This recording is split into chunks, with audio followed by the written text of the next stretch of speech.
คำมากับเขาหัวเขาสวนอีกแล้วจ้าสองเถาพี่น้องสบายดีรอบแรงๆจ้า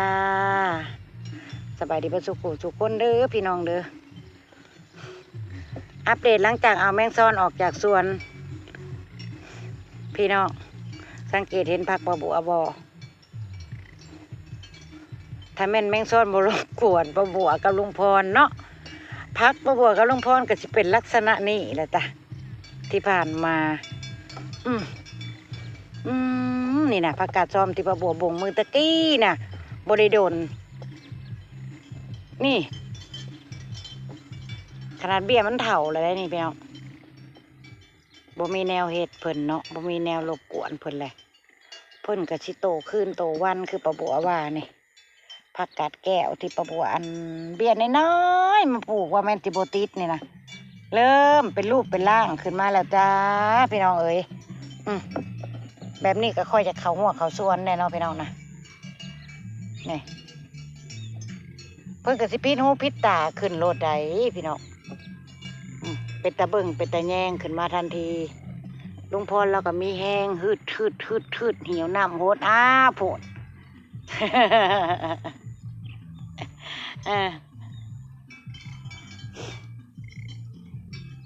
อีหยังกะแปลกหูแปลกตาขึ้นมาแล้วพี่น้องหลังจากที่เอาแมงซ้อนออกไป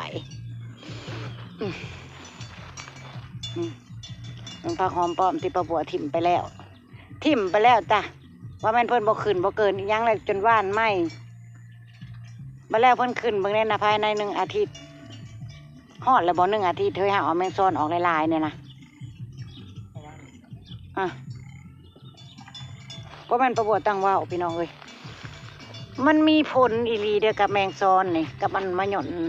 เครื่องปลูกของพังเฮาเนาะพี่น้องจะหลับน้องพรใช้เบิ่งใบสิจูกันเลยดินะจากที่เมื่อก่อนขี้ไล่ๆนะพี่น้องมันไม่ทันกระลำดอกแล้วก็คำเป็นงัวบกินกะโอ้น่ะอันนี้งัวกินนี่พี่น้องคำเป็นจะกระดอกซ้ำกำปั้นเลยดิงัวผัดว้ามาแวบเขาช่วงลุงพรขึ้นไปกินข้าวเที่ยงเนี่ยพาเบิ่งพาชมพี่น้องแบบนี้ก็ค่อยอยากเข่าแน่เนาะหัวสวนก็ได้เพราะว่าเพิ่นแปลกหูแปลกตาขึ้นทุกมือนี่จากที่นั่นกับใบเริ่มชิจูกันแล้วพี่น้องเอ้ยมาย่างก่อนเด้อมันเทิมขึ้นเลยก็ยังว่ามันเริ่มแปลกหูแปลกตาขึ้นทุกมือแล้ว โดยเฉพาะคลื่นชายบอกพี่น้องคลื่นชายป้าบัวนะติดว่าตังชายที่จริงก็เอิ้นคลื่นชายอะไรพี่น้องเอ้ยแต่ป้าบัวปากไว้ไปหน่อยนึงเพราะว่าไปว่าตังชายเพิ่นก็เอิ้นคลื่นชายคือกันอะไรพี่น้องเดี๋ยวใบเหลื่อมหยาบขึ้นที่เพิ่นรอดตายจากแมงซ้อนเห็ดพี่น้องก่อนน้องพ่อเอาอาหารเสริมไม่เพิ่นอีกแล้วนี่กินครับป้าจ้าผักงามและยิ้มแน่ยายพร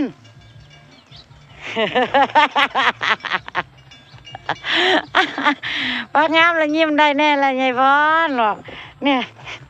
อันยังเกาะน่ะนี่เห็นบ่จากเบียร์น้อยอีกอาทิตย์นึงประบัวการันตีให้เลยนี่ใบจูกันคันเป็นแนวนี้นะเพราะว่าเพิ่นแปลกหูแปลกตากันทุกวันนี่นะหอมป้อมที่ประบัวบอกประบัวทิ่มแล้วนั่นนี่พี่น้องฟักซี่มันลอยขึ้นในรถน้ำที่ประบัวบอกว่าทิ่มแล้วบ่เอาแล้วนะเพิ่นพิษหูพิษตาขึ้นทันทีทันใดเลยจากแมงซ้อนออกไปแล้ว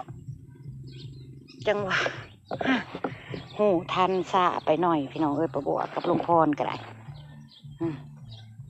มือนี่กับลุงพรพากันยางพักบัวจ้ะได้จะประวัติพาไปเบิ่งใกล้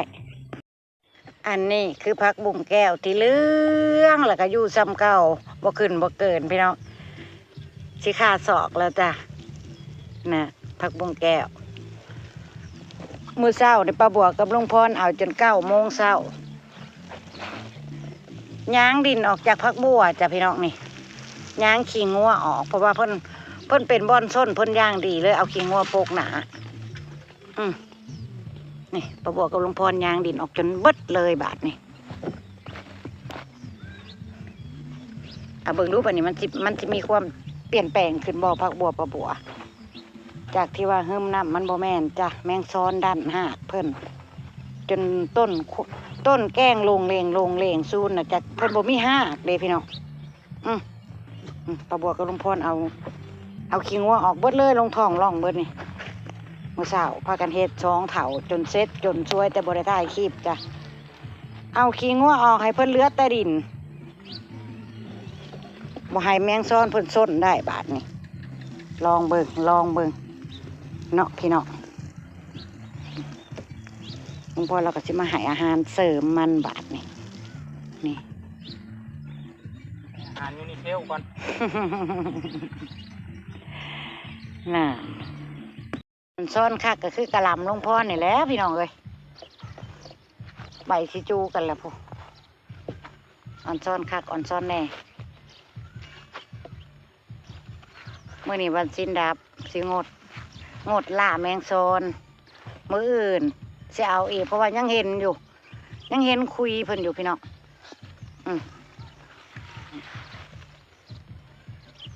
ความงามจังซี่ก็ค่อยนาชื่นนาชมค่อยมีแห้งหดแน่เนาะพี่น้องเนาะในพะหอมมันป้อมที่ประบัวทิ่มตัวนั้นแล้วมาบ้านตัวนี้เพื่อก็ขึ้นไว้ผิดปกติอยู่ได้เพราะว่าตัวนั่นน่ะถ้าสมมติว่ามันบ่มีแมงซ้อนเห็ดอย่างมันเนาะตัวปลาบัวบ้านแต่ตอนแรกเริ่มเลยนะป่านนี้แม่มันเพียงหัวเข้าแล้วบ่เนาะพี่น้องแต่ตัวนี้ก็ว่านอาทิตย์2 อาทิตย์หนึ่งก็ยังป่านนี้แล้วนี่ปลาบัวว่าทิมรถตัวนั้นลุงพ่อเลยว่านเอาไหม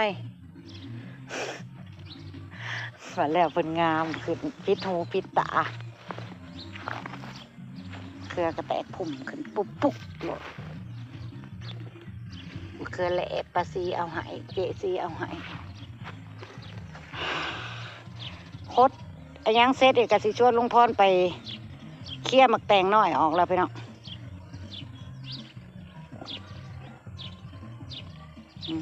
นาเขาลุงพรทั่วดินกับโบแม่นหญ้างามทั่วดินลาวก็ได้พี่น้องเข่างามจ้ะ ลุงพรบอกอยู่บ่ได้แล้วจัดการแล้วเข่าร้ายก็ทั่วดินอีกพี่น้องเอ้ยโพเบิดทงมันลายสอบเติบได้มันเหี่ยนี่น้อยเนาะมึงสังเกตนี่มันเกิดนี่นะจนบ่เห็นต้นทั่วพี่น้องมึงนี่ประวัติใช้เบิ่งมึงนี่ได้ปัญญาพรเปิดเสียแล้วให้ซับนั่นแหละมันอันนั้นดิมันงามของเขาพี่น้องมันเลยบ่เห็นฮอดว่าเป็นทั่วดิน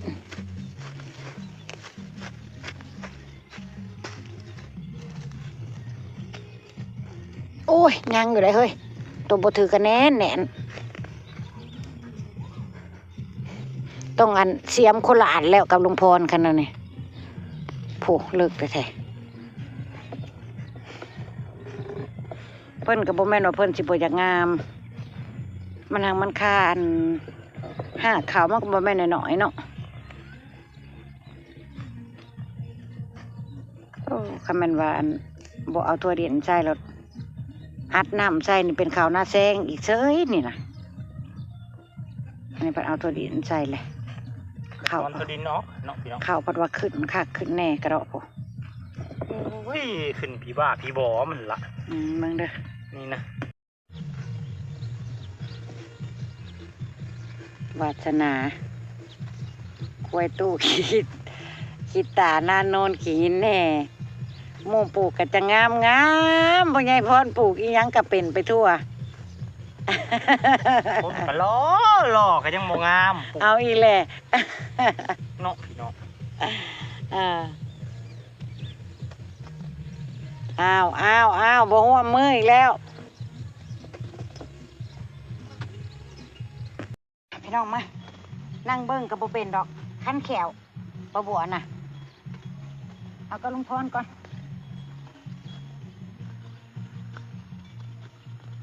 หันหลังใส่พี่ใส่น้องหน่อยเด้อถอดเกือบใส่ก็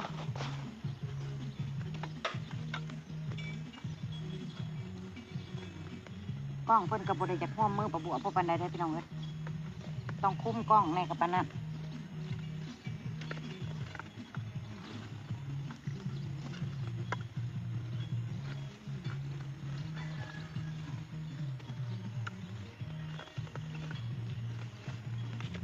เริ่มเอาอันหญ้าเอาเข่าออกจากตัวดินเพื่อจะชิงามขึ้นกำลังแทงยอดขึ้นก็ได้บ้างไหมคุณต้นกระมุกด้วยเนาะ กินคุยกินคุณกินคุยว้าว เฮ็ดไว้บ่ได้แล้วยันโดนต้นเพิ่น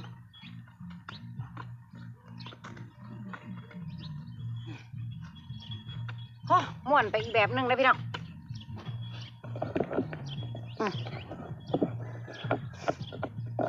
ม่วนไปอีกแบบหนึงได้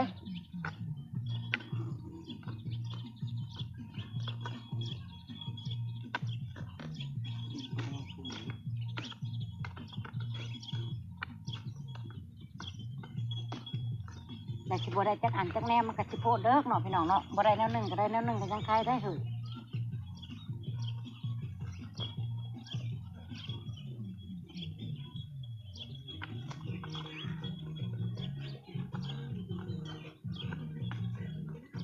บ่ได้มักแต่งก็ได้อันทั่วดินก็ยังคายได้เนาะพี่น้องเนาะเอาหญ้าให้เพิ่นใส่พุ่นใส่ปุ้ยให้เพิ่นมึงแน่เอาหญ้าออกแล้วก็งามได้พี่น้องบ่แม่นหญ้าดอกเขาคือประบัวว่าแหละมันหลายดีหรอ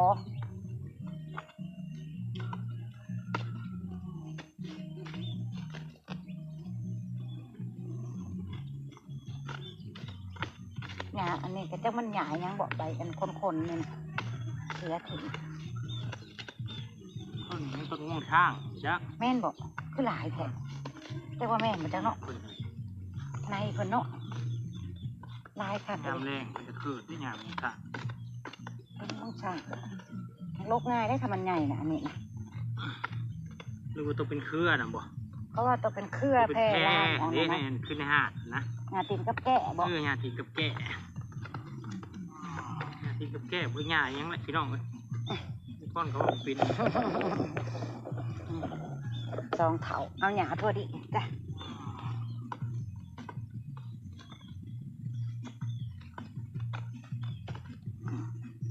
ต้องคอยเฮ็ดยันโดนต้นทั่ว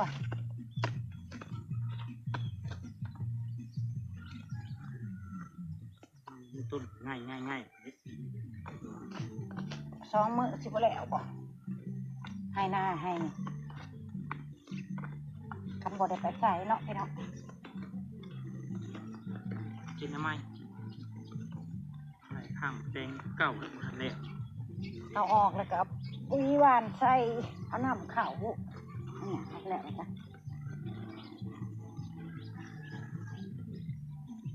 ดูแล้วเราคุณ โอ้ยบ่ได้เก็บขึ้นไปให้บักโลง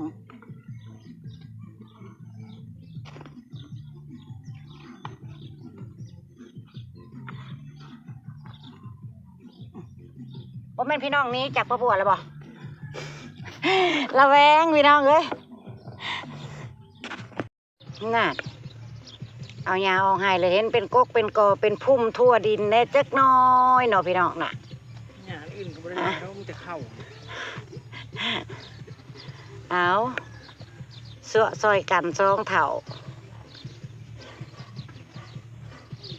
แล้วเนี่ยก็โอ้ยคือจิโล่งว่าเนาะการที่เป็นชาวสวนเนี่ยก็อะไรแนวอยู่เฮ็ดแนวหนึ่งแล้วผัดยังแนวหนึ่งได้พี่น้องเอ้ยเพราะมันสิปลูกแล้วเอาเนาะต้องดูต้องขยันอีหลีบ่สั่นเฮ็ดบ่ได้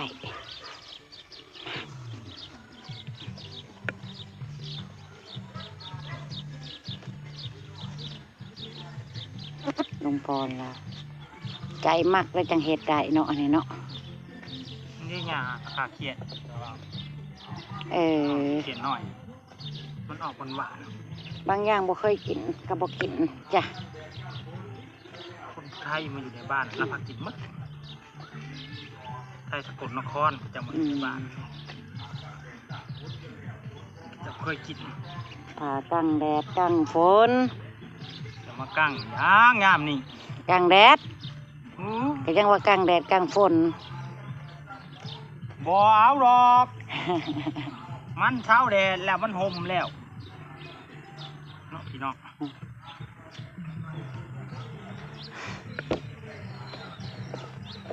เบิ่งสวนข้าวโพดหลวงพรพี่น้องใบคือดำผิดปกติแต่ถาพร เจ้า ฮะ มันกินปุยพังได้ขอน้ำเขา พี่น้องมันใบดำปืดขึ้นอีโลได้โอ้ซูมได้สำนีบ่เท่า ญาติ มึงนี่ ใบพูดดำดอกนี้ ก็สิเพียงวันผ่าแสลมน่ะเด้พี่น้องนะผ่ากระแจง มั นะ นยังน้อยพุ่มกันใช้ปูนกันให้ใส่ตาย มันตาย ก้อนนะ อี ยอดเอายอดเอา มัน นี่ ยังก็ ยอดขึ้นเลยได้น่ะ มันตุยบ่อยเว้าคำอันนั้นเนาะ มันตุยก็จะให้งามคือหมู่เนาะประบวกกระไร โอ้ได้ห้าคนยังน้อยคน เอ ยัง อ เจ็ด ปฏิทินเพิ่นงามแล้วมื้อนี้ วัน เพิ่น นี้ สั ห้า ตว์ มันใหญ่นะใช่โลดยันจะปุยน้อยบัดนี้นะ เพิ่นสัตว์ขึ้นสิเพียงผ่ากันแซงแล้วเด้น่ะพี่น้องก็เห็นอยู่ที่ผ่ากันแซงว่าสูงสำไร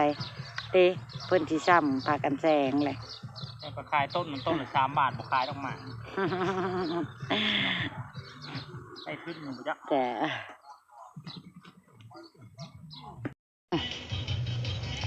หยุดซะก่อนเอาหญ้าตัวดินพี่น้อง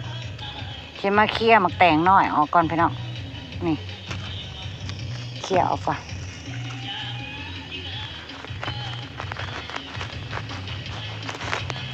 เคลียร์ออกเลยให้เพิ่นขึ้นเลี้ยงต้นเพิ่นก่อน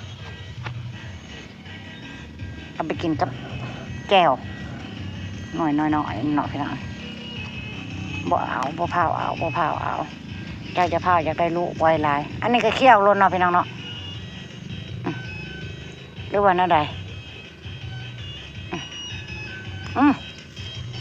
เคี่ยวออกซะ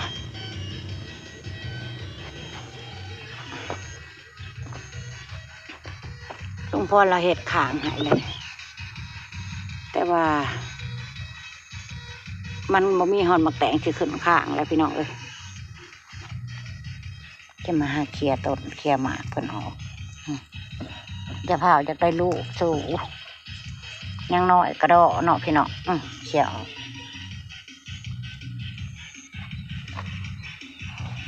พี่น้องเบิ่งแหน่ต้นหนึ่งน่ะ2 หน่วยก็มีพี่น้องอัน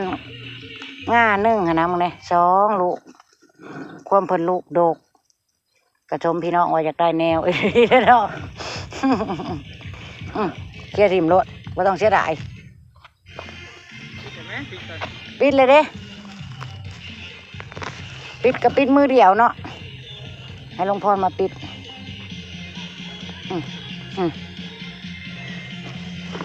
ปิดทิมรถเฮ้ยตัวได้น้อยก็ได้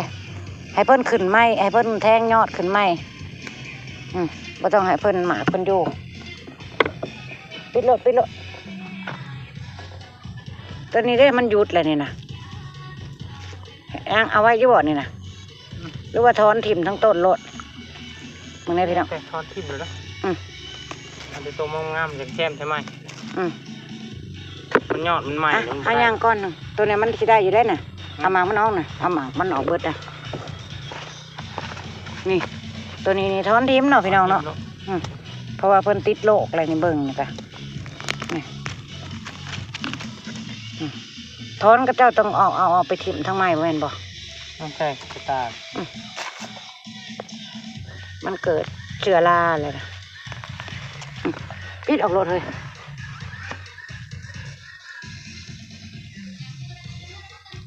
เห็ดข้างให้ยางงามผัดชิบุมีหมักแตงขึ้นข้างยังทันอยู่ดอกเนาะพี่น้องเนาะ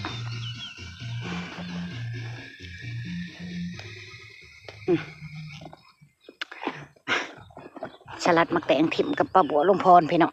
มานี่บ่ให้เอาลูกแล้วบ่ให้เพิ่นเอาลูกแล้วนี่โอ้ยคอย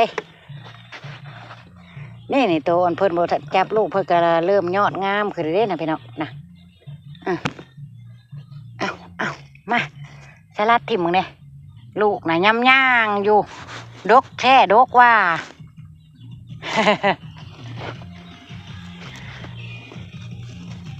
นี่ฉลาดถิ่มพออย่าเพิ่งเอาลูก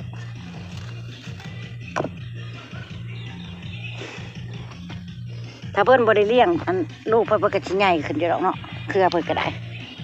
นี่นี่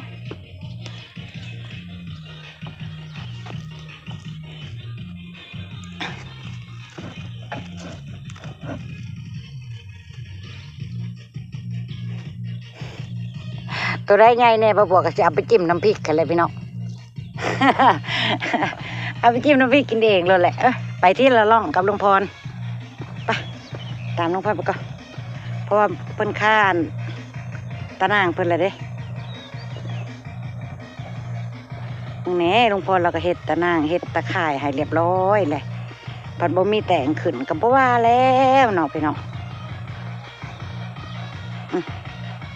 เขี่ยออกซะลูกหน่อยเพิ่นนี่โตเพิ่นบ่มีลูกเพิ่นก็เริ่มมันเป็นแนงเป็นยังขึ้นมาเนาะ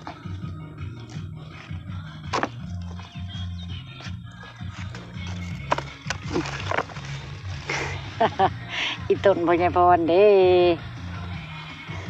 เอาเฮ็ดให้มันสุดเถอะเฮ็ดให้มันสุด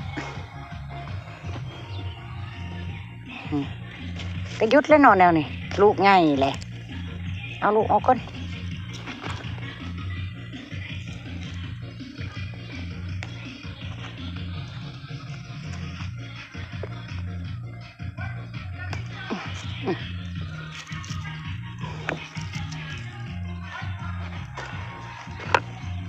ถ้าเอาสุดใหม่แมงตาทองบอกแม่งอันนั้นไล่เล่นอากาศมาเลยนะจะบ่เห็นบ่ลูกน่ะนะนี่ปกระเลี้ยงลูกงามเหลื่อมหยาบขึ้นอีรีเฮ้ยปกยุดตีต้นเพิ่นเนาะพี่น้องโดยพี่น้องประบวกะสีอำลาพาจากแล้วจ้ะค่ำแล้วจ้ะจนค่ำจนมืดแล้วแชร์น้องบิ๊กไปหาเอางัวเอาหม้อเขามาแรงก่อนขึ้นไปพัดไปเปลี่ยนน้องบิ๊กซะก่อนเนาะให้หลวงพ่อเราเด็ดไปลาพาจากแล้วจ้าพบกันคลิปหน้าเด้อพี่น้องจ้าไปแล้วจ้าสบายดีลุงพรสบายดีพี่น้อง อย่าเครียดออกก่อนมันจะเอา